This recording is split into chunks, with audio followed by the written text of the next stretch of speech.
So, if any of you have been in classes with teachers and they have this really fancy document camera that they sometimes call a Ziggy, it's very useful. They can just write on a real worksheet with a real pen with their actual hands, instead of having to type out on a live worksheet or something. If you ever wished you had one of those, um, a volunteer and I figured out a way to possibly do this the other day. So I wanted to walk through the process because we didn't actually get it working due to time constraints and basement Wi-Fi being weird. But anyways, so the stipulation here is the volunteer and I both were on a MacBook computer and had iPhones, right? Because of the cross compatibility across Apple devices, because they want you to buy more and more of their stuff all the time and not leave them. Anyways, that's a whole different.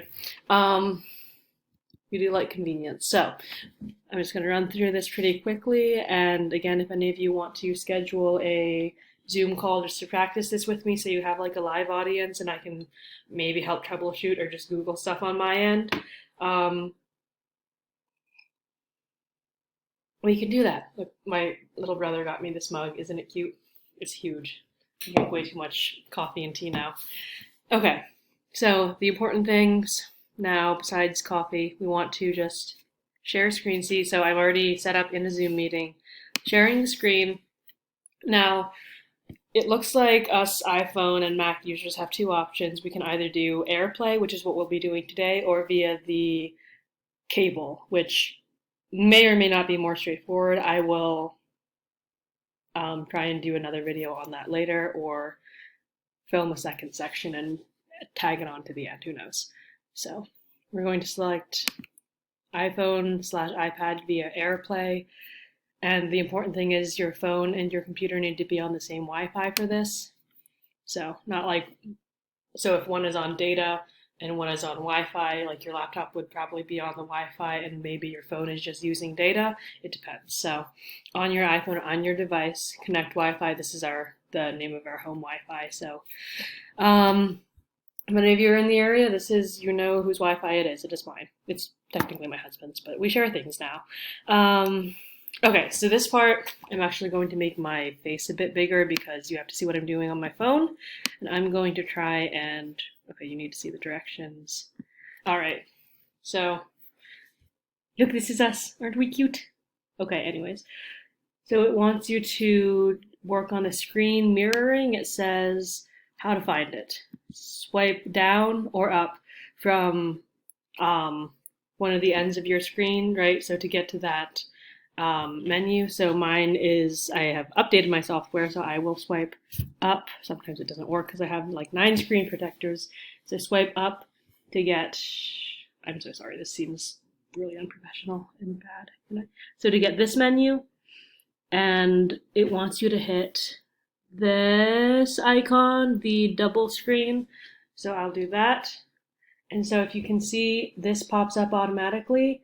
Zoom Amy's MacBook Air, and we want to tap on that and see now it's loading and connecting. So I don't know if you saw what popped up in my screen. I can make myself smaller. Ta-da! So this, if we remember the screen box that shows us what our students or participants in the chat are seeing, they are seeing, ta-da, my phone.